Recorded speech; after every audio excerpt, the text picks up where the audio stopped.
wabarakatuh.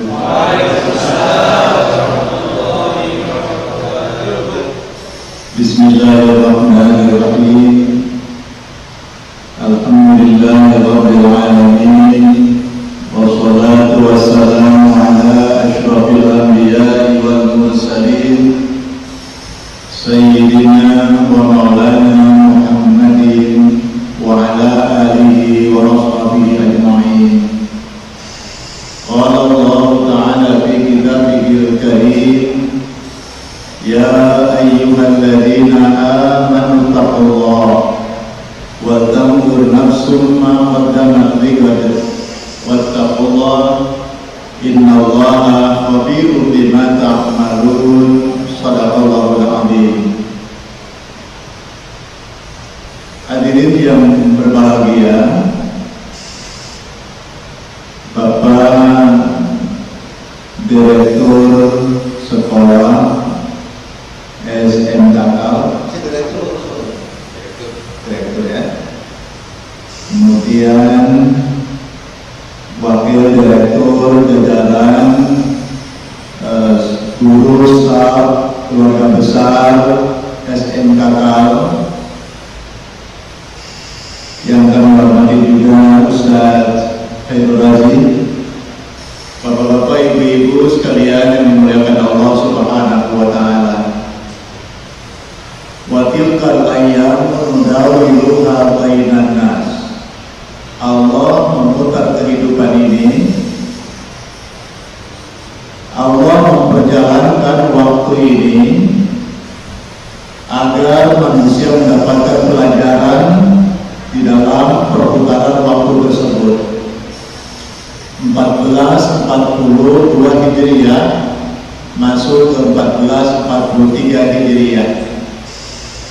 Alhamdulillah kita memasuki tahun baru Islam 1443 Hijriah, tentu dengan banyak harapan dan doa kepada Allah Subhanahu wa taala. Di tengah situasi pandemi Covid-19 yang setiap orang berdoa mudah-mudahan Allah memberikan kesehatan, Allah memberikan kekuatan lahir dan batin kepada kita, Allah memberikan solusi yang terbaik kepada kita, dan Allah menjadikan kita sebagai hamba-Nya yang bertakwa kepada Allah Subhanahu wa taala. Bapak Ibu yang dimuliakan Allah Subhanahu wa taala, momentum hijrah sebenarnya adalah momentum bagaimana hamba Allah mengenal tentang siapa dirinya. Siapa dirinya? Man arrafa nafsahu faqad arrafa rabbahu. Karena orang yang mengenal dirinya, orang yang tahu siapa dirinya, dia akan mengenal Allah Subhanahu wa taala. Man arrafa nafsahu faqad arrafa rabbahu. Dan momentum hijrah itu ketika Rasulullah SAW bersabda kepada para sahabat yang akan mengikuti perjalanan Nabi dari Mekah ke Madinah. Rasulullah bersabda dalam hadis yang umum di dalam kitab-kitab dikatakan, innamal a'malu binniyat. Setiap amal itu tergantung kepada niat. Wa innama likulli imri'in ma nawa. Dan setiap perbuatan, setiap urusan itu akan bernilai di sisi Allah atau tidak, tergantung apa yang diniatkannya. Mudah-mudahan hadirnya kita dalam majlis yang mubarakah ini benar-benar niatnya benar karena Allah Ta'ala, benar-benar lillahi ta'ala, benar-benar untuk mengharapkan ridha Allah Subhanahu wa ta'ala. Jadi tentang niat, siapa yang niatnya benar, insya Allah akan nyampe sebagai suatu amalan yang diridhai oleh Allah Subhanahu wa ta'ala. Kemudian Nabi melanjutkan, siapa yang hijrahnya, yang ikut Nabi dari Mekah ke Madinah sebab tujuan ekonomi. Di Mekah mereka kesulitan ekonomi, sulit makan, sementara kabar di Madinah ada penghidupan yang lebih layak, kemajuan ekonomi. Kata Nabi, siapa yang hijrahnya mereka ke Madinah itu karena untuk bekerja, karena untuk berdagang, karena untuk berbisnis, dia akan sukses. Kemudian berikutnya, siapa yang hijrah dari Mekah ke Madinah ini karena ingin mendapatkan jodoh di Madinah, maka dia akan menikah. Tapi kemudian kata Nabi, siapa yang hijrah dari Mekah ke Madinah semata-mata ingin kecintaannya terwujud, kasihnya terwujud untuk berjumpa dengan Allah dan Rasulnya, maka dia akan diperjumpakan dengan Allah dan Rasulnya. Allahumma sholli ala Muhammad. Jadi inti daripada momentum hijrah Nabi dengan para sahabat adalah bagaimana motivasi para sahabat mengikuti hijrahnya dari Makkah ke Madinah itu semata-mata untuk mengharapkan ridha Allah Subhanahu wa taala. Inilah saya kira suatu solusi yang sangat luar biasa yang patut diterapkan dalam kehidupan kita sehari-hari. Alhamdulillah. Jamaah sekalian, Bapak Ibu yang saya muliakan, tentu hadirnya kita dalam majelis ini, kita mesti banyak-banyak bersyukur kepada Allah Subhanahu wa taala. Kita masih diberikan oleh Allah pemeliharaan sehat. Alhamdulillah. Jadi kita bersyukur kepada Allah hari ini kita masih diberikan nikmat umur. Masih diberikan nikmat umur. Sebab walaupun tadi dikatakan pertemuan pagi ini pertemuan perdana yang mudah-mudahan berkah. Tapi kita sudah dihebohkan dengan berita yang kita dengar sehari-hari. Saudara kita, tetangga kita, keluarga besar kita, ada yang setiap hari berita inna lillahi wa inna ilaihi raji'un, berita. Sampai akhirnya di kampung protes, gak usah diumumkan Pak. Kenapa? Karena tambah stres. Jadi begitu diumumkan setiap hari, itu malah orang-orang ya yang sudah senior-senior itu usianya, tapi stres Pak. Sehari pengumuman di masjid ada 4 orang, pagi 2, siang 3, nanti malam 1 6 orang, nanti besoknya ada 2 orang habis subuh. Terus akhirnya kata warga, udah jangan diumumkan, kasihan. Makanya nikmat umur, kita yang diberikan umur oleh Allah, sisa waktu ini oleh Allah, bersyukur. Ya Allah ya Rabbana, kemarin kita berjumpa dengan teman kita, masih ngumpul duduk bersama. Hari ini sudah tidak bisa berjumpa untuk selama-lamanya. Bahkan dia terheran-heran, kemarin tidak sakit apa-apa, kemarin sehat, tapi ternyata dia berangkat lebih awal. Ya mas sekalian, kematian itu tidak mesti karena corona. Banyak orang kena corona sehat, sembuh sehat lagi. Ada orang sehat meninggal dunia juga. Dan meninggal dunia bukan karena faktor usia.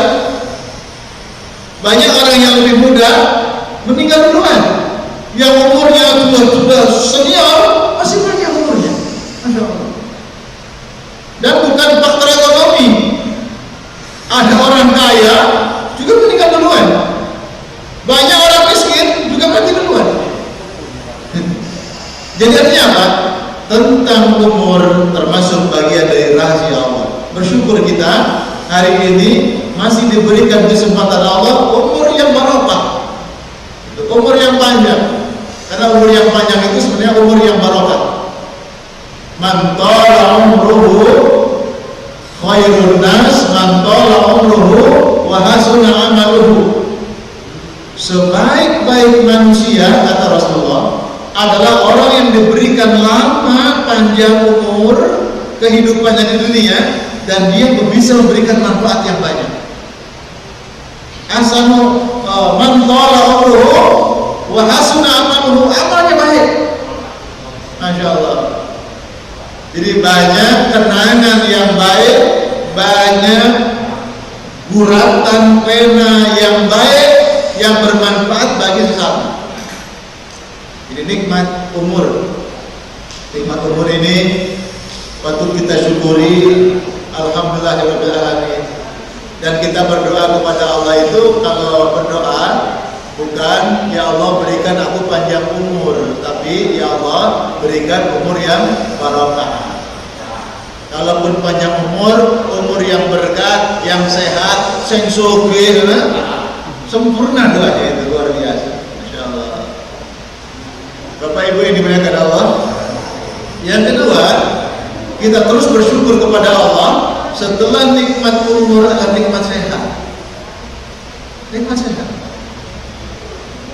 Karena orang yang sehat fisiknya lebih memungkinkan merasakan kenikmatan dalam hidup. Makanya panjenengan kalau mau kunjung-kunjung bawa oleh-oleh itu ke orang yang sehat. Jangan kebalik. Wong sing lara dikunjungi bawa makanan sing enak-enak pasti gak dimakan.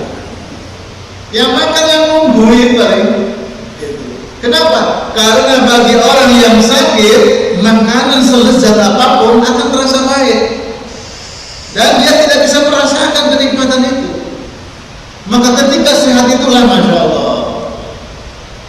Jadi kalau kita, makanya Rasulullah tahadu, saling mencintai, saling memberi hadiah. Kapan? Ketika sehat. Jadi sehat ini paling memungkinkan. Insyaallah, sampai Nabi berpesan, gunakan 5 kesempatan sebelum datang 5 kesempatan yang lain. Di antaranya waktu sehatmu sebelum datang waktu sakitmu. Pertanyaannya, ketika kita diberi sehat oleh Allah, apa yang kita kerjakan? Dan bagaimana penyesalan ketika sakit? Apa yang kita lakukan? Insyaallah, terenyuh tidak. Ada orang itu tidak punya kaki, tapi ketika waktu-waktu ibadah dia nyampe di rumah Allah, nyampe di masjid Allah. Walaupun dia pincang, dia tidak tertahan dengan kepincangannya untuk berangkat ke majelis-majelis ilmu. Masya Allah. Tapi berapa banyak orang yang diberikan sehat fisiknya oleh Allah, tapi justru yang sakit adalah mentalnya, yang sakit adalah rohaninya. Masya Allah, saya sering berpesan, saudara dalam waktu 12 menit bisa berlari selama 4 km atau 5.000 meter dalam waktu 12 menit, bahkan lebih. Tapi kenapa saudara tidak sanggup melangkahkan kaki jarak 500 meter ke masjid-masjidmu? Allahu Akbar, Allahu Akbar. Waktu subuh dikumandangkan azan subuh, corongnya speaker di atas atap rumahnya. Tapi orang yang dekat masjid ini justru orangnya tidak mengenal di mana masjidnya. Sementara orang-orang yang jauh rumahnya nyampe di masjid itu. Padahal kalau ada tempat hiburan, ada tempat tontonan sepak bola, ada tempat di mana ada rekreasi yang di luar kota, dia nyampe ke sana. Tapi tetangga masjid yang sangat dekat, corong masjid nyampe di atas atap rumahnya, dia tidak terdengar. Ya Allah, ayo waktu sehat. Makanya Nabi itu dengan sejarah itu sangat bermanfaat bagi kita, karena sejarah itu akan mengingatkan kita, sejarah akan menjadikan nasihat yang sangat luar biasa bagi kita, yang namanya Abdullah bin Ummi Maktum. Insyaallah, Bapak Ibu kenal Abdullah bin Ummi Maktum? Enggak kenal? Sama, saya juga belum kenal. Cuma baca saja dari sejarah. Abdullah bin Ummi Maktum itu sahabat Rasulullah yang rajin ke masjid, yang datang lebih awal ke masjid, bahkan menjadi seorang muadzin Rasul selain Bilal bin Abi Rabah. Itu Sampai Nabi mengatakan, makan dan minumlah ketika mendengar kumandangnya azan Ummi Maktum, dan berhentilah dari makan dan minum ketika mendengar azannya Bilal bin Abi Rabah. Jadi di zaman Nabi subuh itu azannya 2 kali. Ada subuh awal, bukan subuh maksudnya. Sebelum subuh ada azan awal. Itu azannya Abdullah bin Ummi Maktum, seorang yang kedua matanya buta. Jadi Abdullah bin Ummi Maktum itu seorang sahabat Nabi yang rajin datang ke masjid, padahal dia seorang sahabat yang kedua matanya buta. Rumahnya jauh dari masjid, belum ada penerangan listrik, belum ada jalan aspalan yang bagus seperti sekarang, belum ramai kendaraan dan orang lalu lalang lewat seperti sekarang, masih sepi. Kalau berangkat ke masjid sendirian, kadang-kadang ada tetangga yang membantunya walaupun dia bukan seorang muslim, tapi rajin ke masjid. Sebagai seorang manusia ada kesempatan berbicara dengan Rasulullah usai menunaikan sholat. Kata Abdullah bin Maktum, ya Rasulullah, saya ini seorang yang buta ya Rasulullah. Ya, pantas, kata Rasulullah. Rumah saya jauh dari masjid ya Rasulullah. Lalu, bolehkah ya Rasulullah, sesekali waktu saja saya tidak datang ke masjid, saya tidak sholat berjamaah di masjid, tapi saya sholat di rumah-rumah. Tentu ini kondisinya tidak pandemi seperti sekarang ya, tapi pandemi seperti sekarang pun insya Allah masjid-masjid sudah buka Pak, dengan tempat prokes gitu. Jadi sudah buka tetap prokes.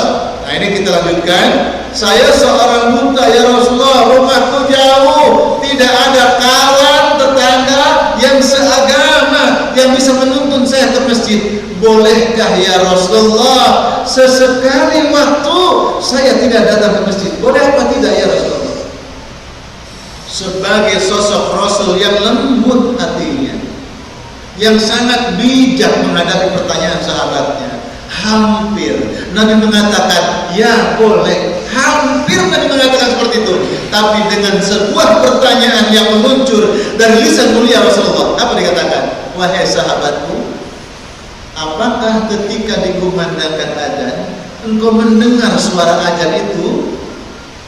Dan sahabat Abdullah bin Ummi Maktum menjawab, ya Rasulullah, yang sakit itu kedua mataku tidak bisa melihat, sementara telingaku masih sehat, aku masih mendengarnya ya Rasulullah. Jawaban Nabi, kalau demikian tetaplah engkau datang ke masjid. Subhanallah. Sementara banyak di antara kaum muslimin rumahnya tidak jauh-jauh amat dari masjid, kondisinya sehat, masya Allah. Bahkan kalaupun kita terhalang malas untuk melangkahkan kaki, kemarin kan Bapak beli sepeda motor baru, kemarin kan Bapak beli sepeda gunung yang baru, pakai. Punya mobil baru, pakai aja ke masjid, supaya besok menjadi saksi di hadapan Allah. Dengan niat, hei mobil baruku, kau antarkan aku ke masjid, supaya engkau menjadi saksi di hadapan Allah bahwa engkau sebagai rezeki Allah yang telah menjadi saksi, menjadi amal soleh bagiku. Katakan, karena dalam Al-Quran Allah berfirman, wa amma bi ni'mati rabbika fa'addis.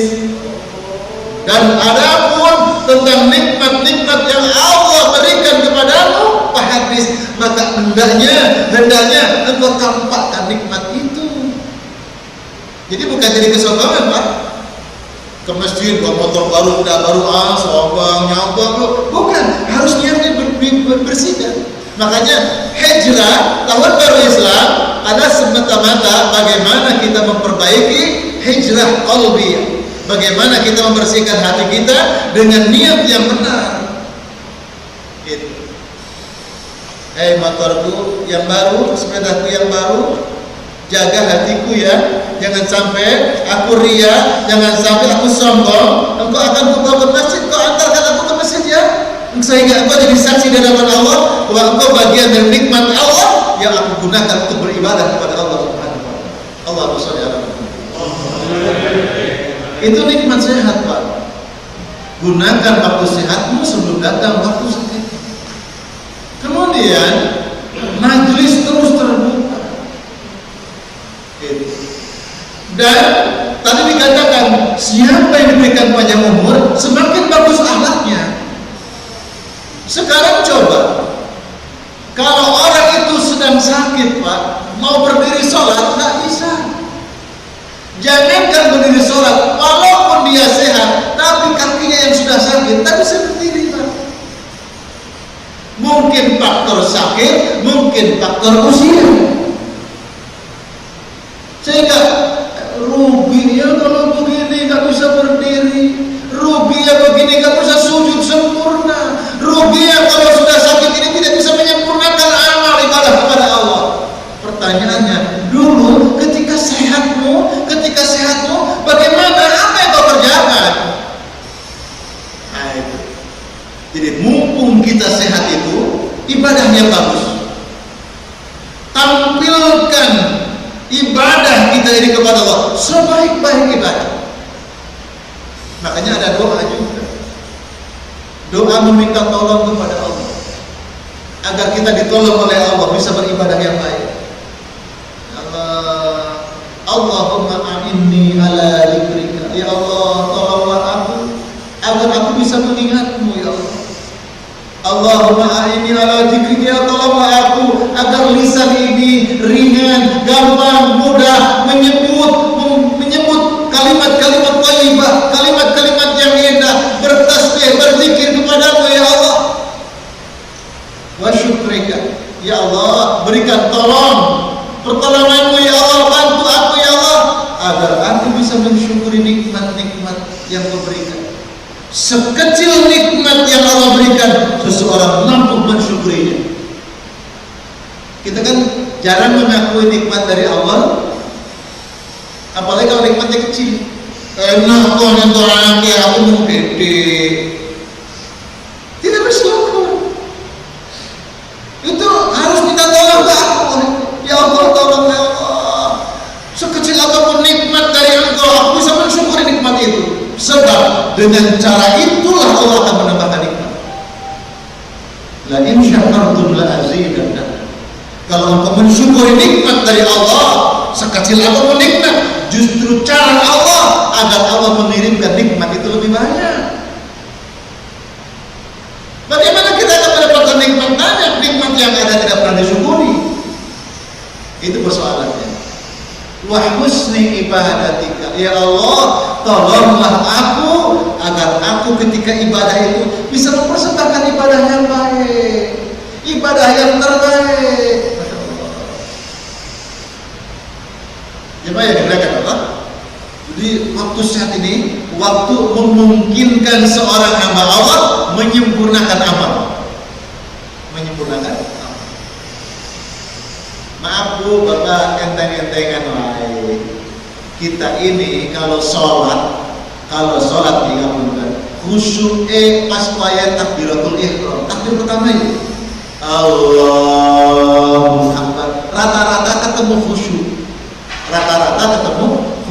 Anteng mantep terus tenang. Allahu Akbar. Penyakitnya nebari Allahu Akbar terus bubar.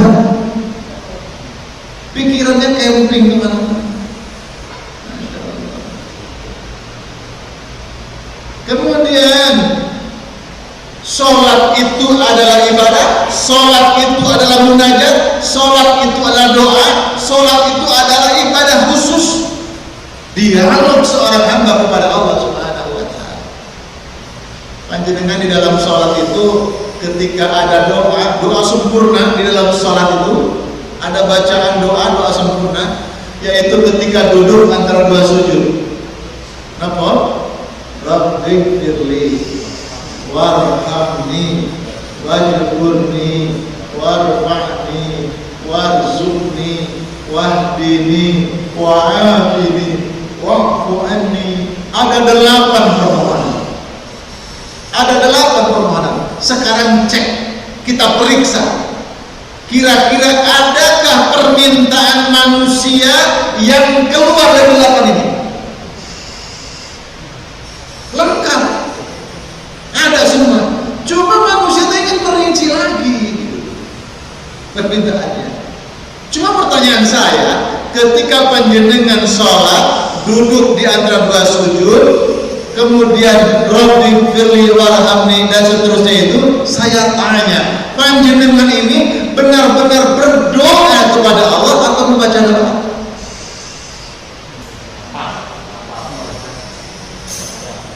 Berdoa apa baca doa? Berdoa atau setor hafalan doa? Padahal dalilnya jelas, ud'uni astajib lakum ila sa'alaka ibadi anni fa inni qarib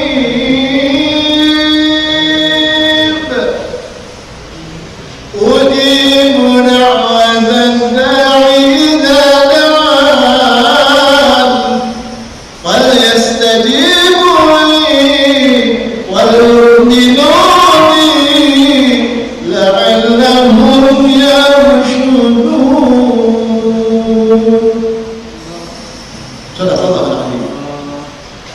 Allah berfirman, siapa yang berdoa kepada aku, doanya pasti akan aku kabulkan.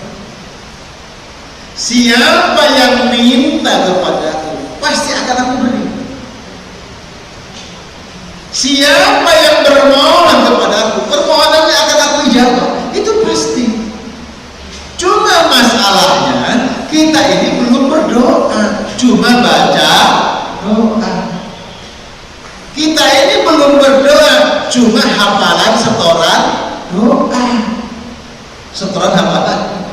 Ya Allah, kalau berdoa itu dari hati dan dipersembahkannya ke Allah. Rabbi firli, nun Gusti ampuni aku, kan gitu.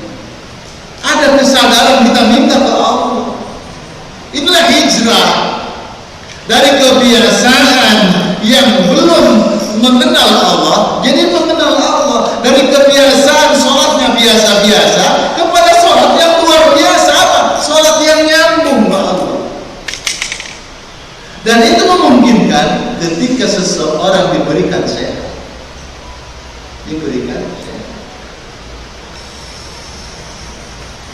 itu yang harus kita syukuri. Yang ketiga adalah nikmat hidayah. Hidayah dan taufik. Kalau hidayah itu sebenarnya setiap orang sudah punya hidayah. Hidayah itu adalah sebuah pengetahuan kebenaran dari Allah Subhanahu wa taala, dan umumnya manusia sudah bisa membedakan mana yang benar, mana yang salah. Tahu tak? Panjenengan keluar, ini sendale dewe, ini sendale wong.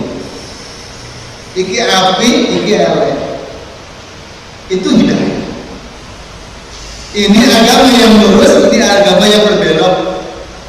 Itu hidayah. Nah, kita butuh satu lagi. Dalam bagian hidayah itu ada disebut dengan taufik.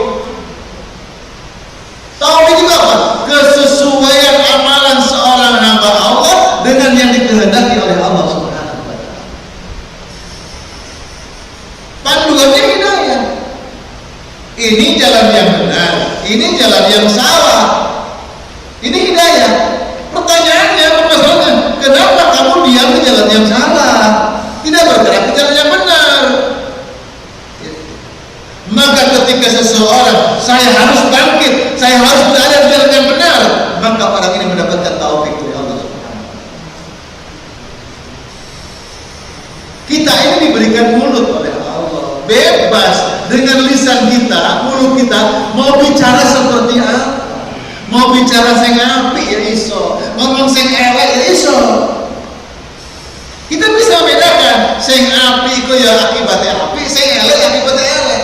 Elek kalau ngawur, elek kalau awake dhewe. Semua seperti itu, bagus hidayah. Tapi taufik, ketika seseorang mendapatkan taufik, tidaklah yang keluar dari lisannya kecuali kebenaran, tidaklah yang keluar dari lisannya kecuali hal yang baik. Manusia itu, Bapak Ibu, dihadapkan dalam dua kenyataan, dan ini sebuah pilihan. Senang tidak senang, ya, suka tidak suka, itu pilihan. Jadi takdir manusia itu ada dua pilihan, suka atau tidak suka. Bapak Ibu duduk di sini, senang apa tidak senang, suka atau tidak suka, itu pilihan. Bapak Ibu mau pakai baju model apa, warna apa, potongannya seperti apa, itu suka-suka. Kalau suka aku pakai, kalau tidak suka aku nggak pakai, kan itu. Termasuk nesu yo karepku, nggak nesu yo karepku, itu suka-suka. Gitu. Meso yo karepku, ya nggak meso yo karepku, itu suka-suka. Nah, itu disebut dengan hak individu. Pilihan kedua, dalam kehidupan bermasyarakat, dalam kehidupan sosial, ada dua pilihan, baik atau buruk. Menjelang 17 Agustus kemerdekaan Republik Indonesia, seluruh warga dianjurkan, diperintahkan untuk memasang bendera. Terus ada orang ini tidak mau masang, atau masang bendera itu semuanya. Mestinya sing apik. Maka kalau orang itu seragam, menggunakan bendera yang bagus, aksesoris memperingati 17 Agustus yang bagus, maka orang ini baik menurut lingkungannya.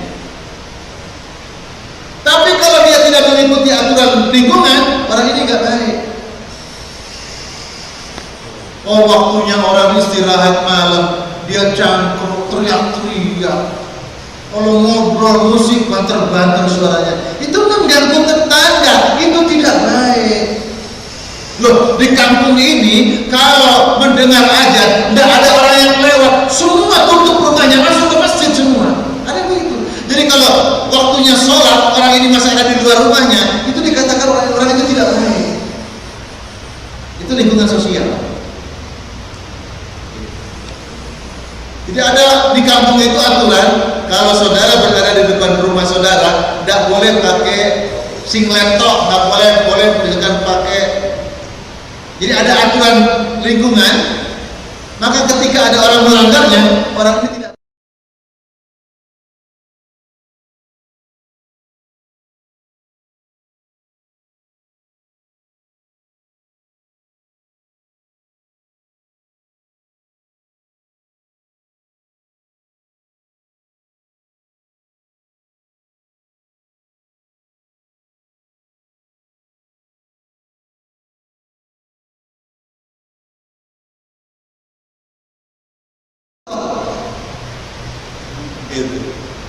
Dalam kehidupan masyarakat, baik atau buruknya kehidupan masyarakat, harus benar menurut Allah. Baru itu taufik. Karena saya dulu pernah praktek di daerah Ngawi, itu kalau ada kumpul-kumpul pasti orang tayuban. Mumbene itu ya bir, whisky. Rohnya ustad gak dikai aneh, aku lah. Mereka orang tayuban. Terus ya muda-muda barang ya nyawer. Menurut mereka itu tradisi yang bagus, apik. Ini enggak tahu enggak apik. Tapi pertanyaan ini sebagai orang yang beriman, budaya, kehidupan sosial, keinginan pribadi harus benar menurut hukum Allah Subhanahu wa taala. Itu metode. Dalam kehidupan diri sendiri, saya kalau berpakaian seperti ini benar enggak? Itu luar biasa. Sesuatu yang dibenarkan menurut Allah, insya Allah masalah itu. Ini namanya hidayah. Masya Allah. Bapak Ibu yang dimuliakan Allah Subhanahu wa taala. Maka ketika Nabi menyampaikan kepada para sahabat, siapa yang hijrahnya dari Mekah ke Madinah semata-mata untuk berjumpa dengan Allah dan Rasulnya, maka dia akan diperjumpakan dengan Allah dan Rasulnya. Itu dalam arti makna hijrah. Maka hijrah ada disebut dengan hijrah qalbiyah, hijrah hati kita. Hijrah qalbi, hijrah hati. Insya Allah kalau orang itu hatinya bersih, penampakannya akan bersih. Orang itu kalau hatinya kotor, penampakannya akan kotor. Aku jadi biasa sama kuliner. Jadi orang itu kalau ngomongnya jelek, hatinya elek. Dan orang itu ngomongnya baik, tapi kan sekarang banyak kalau saya ketemu apa tapi hatinya jahat, penipu-penipu. Yaitu faktor X. Tapi secara umum orang yang baik hatinya, insya Allah akan memancar dalam fisiknya, akan memancar dalam amal sehari-harinya, amalannya yang bersih oleh Allah. Tapi orang itu kalau hatinya jelek, hatinya busuk, maka amal perbuatannya akan busuk, kata-katanya juga akan busuk. Kalau Agi mencontohkan seperti moncong teko ceret, ketika dituangkan yang keluar itu air bening, maka di dalam ceret itu berarti air bening. Orang ini ngomongnya enak, lembut, berwibawa, memang orang itu hatinya. Tapi ketika dituangkan ternyata yang keluar kopi, air kopi, pasti di dalam ceret itu tidak ada kopi. Kalau yang dituangkan ternyata Coca-Cola, insya Allah di dalam ceretnya tekonya Coca-Cola. Terus, maka orang itu kalau kemudian ketika marah keluar mesuhnya, orang sini nyebutnya bahasa Jawa kan, sahadat Jawa. Apa sahadat Jawa? Nama binatang tersebut sahadat Jawa. Kuda, sapi disebut. Masya Allah. Jangan-jangan di dalam diri orang ini kebun binatang. Cuma yang tumpah baru sedikit, kan gitu. Kalau tadi yang dituangkan bening, oh berarti dalamnya bening. Cuma tumpahnya sedikit. Yang tumpah itu kalau kebun nama-nama binatang ketika marah, jangan-jangan dalamnya kalau tumpahkan keluar semua kebun binatang itu. Nah itu kira-kira. Masya Allah. Hijrah qalbi, hati. Maka ini yang sangat penting, motivasi. Makna hijrah diartikan dalam sebuah hadis Nabi, walaupun ada yang mengatakan hadis yang lemah. Jadidu imanakum, kata Rasulullah. Wahai para sahabat sekalian, perbaharui iman-iman kalian. Kemudian sahabat bertanya, kaifa nujaddid imanana ya Rasulullah? Bagaimana cara kami memperbaharui iman-iman kami ya Rasulullah? Dan Nabi menjawab, Qul atau aksiru qawlihi la ilaha illallah, yaitu ucapkan banyak-banyaklah, aksiru qawlihi, banyak-banyaklah ucapanmu itu la ilaha illallah. La ilaha illallah itu ya la ilaha illallah, la ilaha illallah, artinya tidak ada Tuhan kecuali Allah. Itu kan anak SD juga bisa seperti itu. La ilaha illallah, tidak ada Tuhan selain Allah. Itu kan anak TK juga sudah bisa. La ilaha illallah. Bang Rahman juga sudah mengatakan seperti itu. Lantas bagaimana pemaknaannya? La ilaha illallah. Tidak ada Tuhan yang kita sembah selama ini adalah hanya Allah. Tidak ada Tuhan yang kita tuju selama ini kecuali Allah. Tidak ada ibadah yang kita lakukan bersujud kecuali sujud Allah. Tidak ada yang kepada kita memberikan sehat, memberikan pemeliharaan hidup kita kecuali Allah. Ketika dalam kesulitan diberikan kemudahan, yang memberi kemudahan adalah Allah. Tidak ada orang yang ketika mendapatkan musibah yang mengangkat musibah itu kecuali Allah. Semua kepada Allah Subhanahu wa taala. Itu namanya la ilaha illallah, memperbanyak kalimat la ilaha illallah. Artinya apa? Nyambung. Bapak Ibu yang dimuliakan Allah, kita ini kan dalam kehidupan bermasyarakat, wewe itu kan api lah.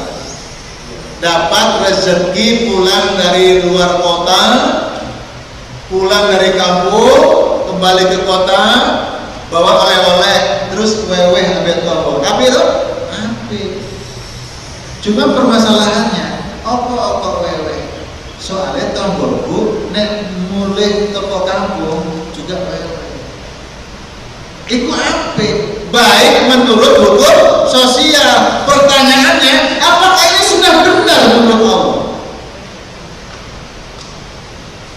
Ayo.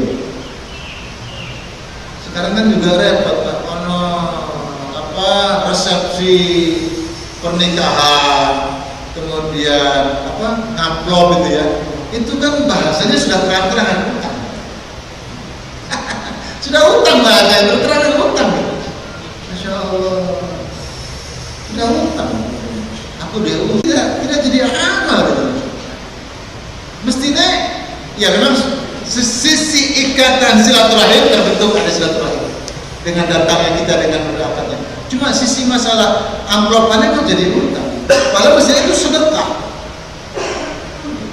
Makanya di beberapa tradisi yang lain ada orang itu menyelenggarakan resepsi, dia membuat catatan undangan yang hadir tidak diperkenankan memberikan sumbangan, tidak diperkenankan untuk memberikan uang dan sebagainya, hadiah dan sebagainya. Cukup datang mendoakan kami dan kita bersyukur untuk makan bersama. Itu luar biasa. Nah, wewe. Terus anak-anaknya bertanya, Bu, kenapa kok ngasihnya ke orang yang sebelah sana? Tetangga sebelah kan kok dilewat. Jangan rame, wong sebelah lu pelit dong, apa? Lah, wong yang pelit sampai nolong pelit tiba-tiba. Mestinya dakwah berjalan. Berbuat baiklah kepada orang yang berbuat baik. Tetaplah engkau bisa berbuat baik, mampu berbuat baik sekalipun kepada orang yang tidak berbuat baik kepada. Itu dakwah. Itu hijrah. Masya Allah. Makanya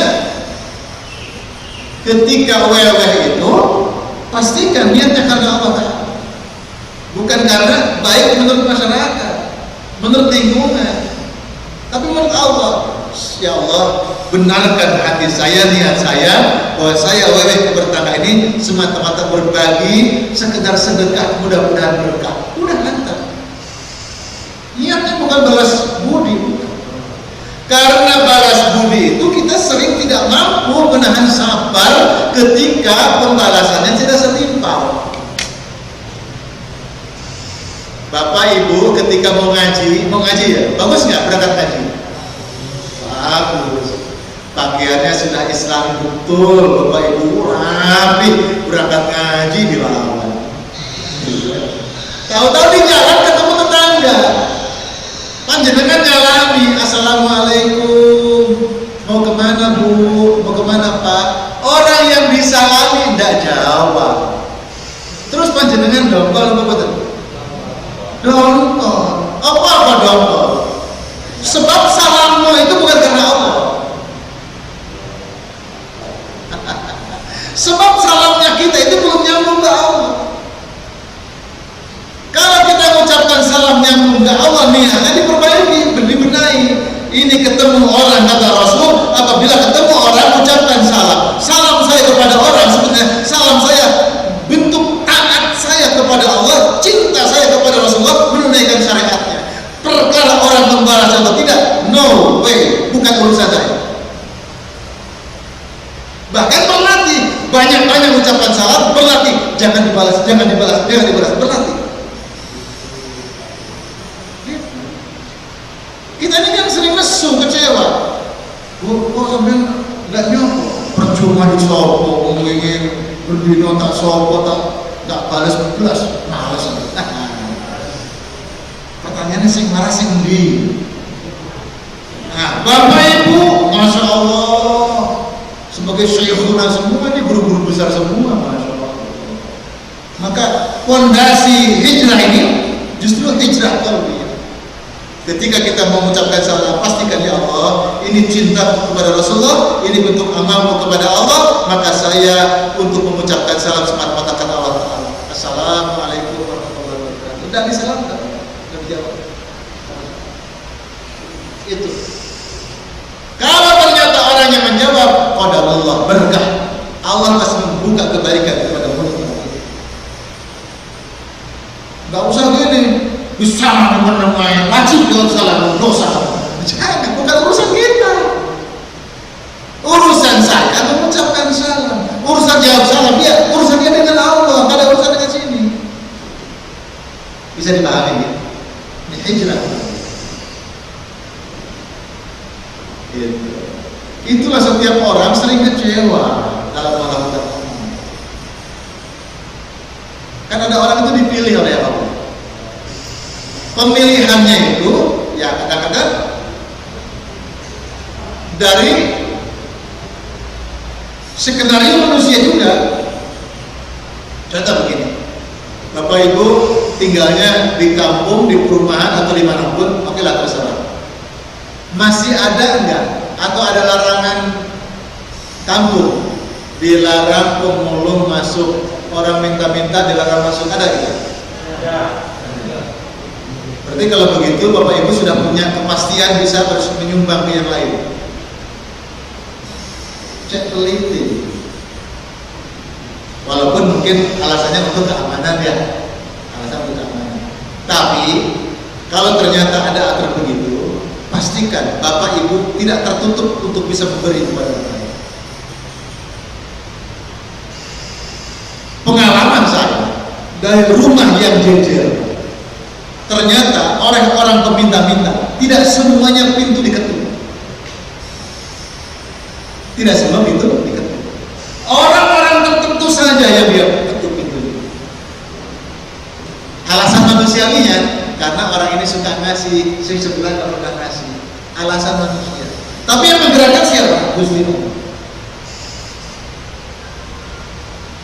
Sebenarnya berbahagialah ketika kita, Anda menjadi orang yang terpilih, mendapatkan ketukan dari mereka. Ya. Bahkan Nabi sampai mengatakan, siapapun orang yang meminta-minta, kalau engkau berkenan, engkau berinya beri. Dan orang yang meminta-minta itu ketika menengadahkan tangannya, ternyata bergelangkan emas permata, kalau engkau berkenan berilah. Memang ya, kita nyumbang dengan hati-hati, pilih-pilih dalam arti ada yang lebih membutuhkan.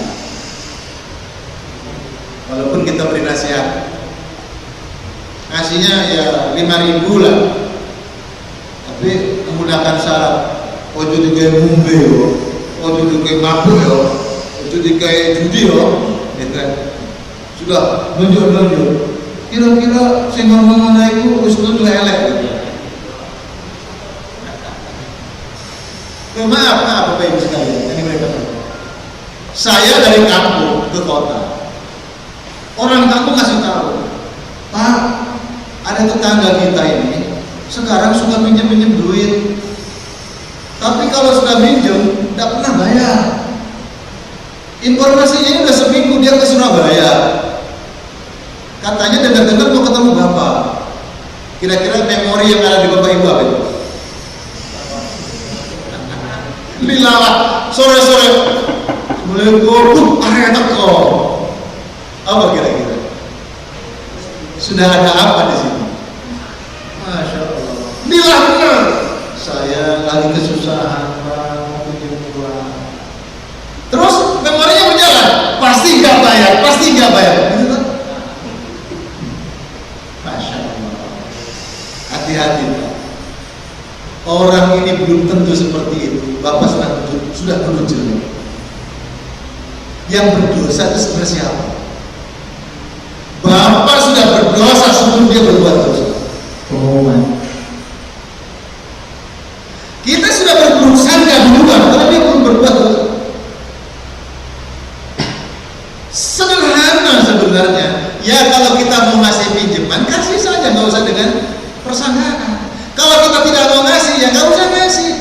sampaikan kata-katanya baik. Kalau kita mau beri bantu, kalau saya pinjam, mohon maaf, untuk uang segitu saya tidak ada. Ini hanya untuk sekedar uang makan, mungkin kasih berapa gitu. Mudah-mudahan berkah manfaat. Ya sudah, ini baik-baik saja. Gak usah ada tuduhan.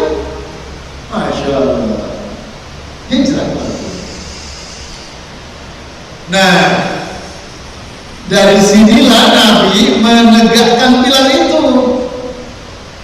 Jadi kalau engkau hijrah itu, pastikan niatnya. Engkau berada di mana, aktivitas apa, motivasinya kemana, maka jangan lupakan harus nyambung ilallah wa rasul. Ilallahi wa rasul. Baik Bapak Ibu yang dimuliakan Allah Subhanahu wa taala, saya kira momentum hijrah adalah yang terpenting. Momentum hijrah itu adalah hijrah qalbiyah, bagaimana kita menata hati kita menjadi orang-orang yang bersih hatinya, sehingga kita punya banyak bekal dari amal-amal yang kita perbuat dan tercatat menjadi amal yang soleh, menjadi amal yang akan kita bawa ke akhirat. Jangan sampai kita digoda oleh dunia, tertipu dengan dunia, sibuk-sibuk di dunia ini, tapi kita tidak mampu membawa amal yang baik. Berapa banyak orang mengumpulkan sesuatu yang dia kumpulkan di dunia ini, ketika dia meninggal dunia, apa yang dia kumpulkan tidak dia bawa ke akhirat. Pastikan apa yang kita perbuat ini sesuatu yang akan kita bawa menjadi bekal akhirat. Demikian, mudah-mudahan bermanfaat. Bapak Ibu yang dimuliakan Allah Subhanahu wa taala. Ada pertanyaan? Alhamdulillah tidak ada yang bertanya.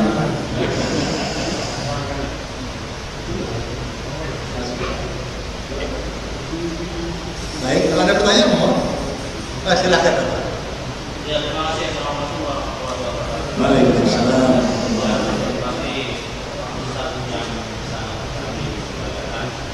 Pertama yang saya tanyakan adalah ini Pak, kita ini kan negara yang penduduk hampir 85% Islam. Tapi kenapa pada saat hari raya ulang tahun nasional itu ramainya seperti itu, bahkan tidak pun tidak tinggalan untuk meramaikan. Tapi kenapa pada saat ulang tahun hari besar Islam seperti ini, tapi kok rumahnya ada suatu hal yang malu-malu dilaksanakan gitu. Artinya ada suatu gap yang mestinya tidak boleh terjadi karena ada orang Islam semua. Kenapa ini kok pada saat tahun Muharram ini kok tidak begitu ramai seperti pada saat tahun-tahun nasional itu? Kenapa? Mohon penjelasan. Baik, terima kasih. Pertanyaannya juga memang susah, Ustaz. Jadi argumennya sama sebenarnya karena situasi pandemi. Cuma kadang-kadang mungkin kita merasakan perlakuan yang agak kurang pas. Gitu kan. Ya mohon maaf, orang ya semua terlibat di sini. Sisi ekonomi, sisi politik barangkali, sisi kebijakan, sisi kepentingan menyatu. Wallahu a'lam. Ketika bagaimana untuk bisa beribadah ke masjid saja, ketika ada aturannya, sementara untuk pasar kesulitan, ditutup ya opo, nggak ditutup ya opo, gitu. Sehingga argumentasinya banyak kegiatan di masjid bisa dibawa ke rumah, sehingga sholatnya bisa di rumah. Sementara aktivitas pasar tidak bisa dibawa ke masjid. Ada menggunakan argumen-argumen seperti itu. Tapi saya pikir memang kita perlu kedewasaan dan kebijaksanaan. Saya tidak menyalahkan siapa yang salah, tapi perlu kebersamaan dan perlu kebijaksanaan di dalam semua hal. Gitu. Artinya kalau kita menyikapi sekarang PPKM-nya sudah level 4, sebenarnya sudah agak lebih longgar sebenarnya. Termasuk restoran sudah boleh buka loh, boleh makan 20 menit. Ya mestinya untuk kegiatan ibadah bisa menyesuaikan. kegiatan peringatan bisa menyesuaikan dengan tetap melaksanakan disiplin prokes protokol kesehatan. Hanya itu di masalahnya. Ya, ada beberapa pertimbangan dari baik siapapun yang kadang-kadang adalah faktor kedewasaan dan faktor kebijaksanaan. Gitu. Jadi memang banyak sudut pandang. Jadi kalau kita ya memang banyak penjelasan, masjid itu bersih, berjarak juga, bahkan bermasker juga, ya. Kenapa kok seketat itu? Tapi memang karena mayoritas kadang-kadang banyak yang kurang disiplin dari mayoritas, kadang-kadang begitu. Ada beberapa kawan, tapi saya tidak menyalahkan dari sisi itu. Yang perlu itu adalah bagaimana kita menyikapi secara dewasa dan bijaksana. Saya kira itu kan. Sehingga kalau di lingkup, jadi kita perlu kejujuran. Ketika Jumatan yang di luar belum boleh, sementara yang kantor masuk, di situ ada masjid, masih dibuka. Nah itu, jadi perlu kebijaksanaan, kedewasaan di situ. Jadi tidak dipukul rata. Memang Nabi pun ketika menyampaikan dakwah itu kepada umat, hukum itu tidak dipukul rata. Contoh, kalau orang bepergian musafir, kata Nabi, maka dia mendapatkan sholatnya orang musafir itu 2 rakaat yang disebut dengan qasar. Kata Rasulullah, itulah sedekah Allah untuk orang musafir. Tapi memaknakan hadis ini, apakah seluruh orang musafir hukumnya harus mengqasar atau tidak? Karena dari beberapa penelitian bahwa Nabi bersabda seperti itu bersifat kasuistik. Nabi menjawab seperti itu kepada orang yang bertanya, yang Nabi tahu orang yang bertanya ini levelnya seperti apa. Sehingga boleh jadi ini tidak berlaku bagi orang yang berbeda, orang lain. Sehingga sebuah pilihan, kalau panjenengan sedang musafir boleh jamak bahkan qasar boleh, tapi bukan harus wajib. Kalau panjenengan bisa memanage waktunya, wong saya nyetir sendiri, wong perjalanannya juga santai, mungkin tidak perlu jamak qasar, ya setiap waktu mampir ke masjid. Gitu. Ya, ketika kebijakan seperti itu, mungkin dalam lingkungan kampung tertentu yang situasinya bisa terbaca ini aman. Jadi bagaimana kedewasaan dan kebijaksanaan. Demikian Pak. Apunten. Cukup ya? Ada lagi? Oke, mari kita tutup saja dengan doa kafaratul majelis. Mudah-mudahan kita yang hadir dan yang mendengarkan tausiah ini senantiasa mendapatkan pertolongan dari Allah Subhanahu wa taala, mendapatkan barokah, diberi sehat walafiat, mudah-mudahan rezekinya berkah, mudah-mudahan anak-anaknya soleh-solehah. Mari kita tutup dengan majlis. Subhanakallahumma wa bihamdika, asyhadu an la ilaha illa anta, wa nastaghfiruka wa natubu ilaik. Allahumma anfa'na bima 'allamtana. Ya Allah, jadikan manfaat apa yang sudah kami dapat. Wa'alimna ma yanfa'una. Ajarkan kami ya Allah ilmu yang bermanfaat. Rabbi zidna ilma. Ya Allah, tambahi kami ilmu, warzuqna fahma. Berikan kami rezeki berupa kepahaman ya Allah. Allahumma anfa'na bima 'allamtana ya Rabbi zidna ilma warzuqna fahma. Ya man 'allamal insana, ya Allah, pemilik perbenaran ilmu yang sempurna. 'Allamal insana ma lam ya'lam. Ajari kami ya Allah ilmu yang kami belum tahu, ilmu yang bisa menunjukkan kami, membimbing kami menjadi hamba yang taat kepadamu. Allahumma a'inna ala dzikrika, ya Allah tolonglah kami agar kami bisa mengingatmu, agar kami mudah untuk mengucapkan kalimat-kalimat zikir, kalimat thayyibah untukmu. Wa syukrika, berikan kami pertolonganmu ya Allah agar senantiasa mampu mensyukuri setiap nikmat-Mu wa husni ibadatika. Tolonglah kami ya Allah agar kami mampu mempersembahkan ibadah yang terbaik untuk-Mu. Rabbana atina fid dunya hasanah wa fil akhirati hasanah wa qina adzabannar. Wa sallallahu ala sayyidina Muhammad walhamdulillahirabbil alamin. Sebelum ditutup kita bersolawat satu kali, solawat 3 huruf bersama-sama. Inna Allah malaikatahu yusholluna 'alan nabi ya ayyuhalladzina amanu shollu 'alaihi wa sallimu taslima. Allahumma sholli ala sayyidina Muhammadin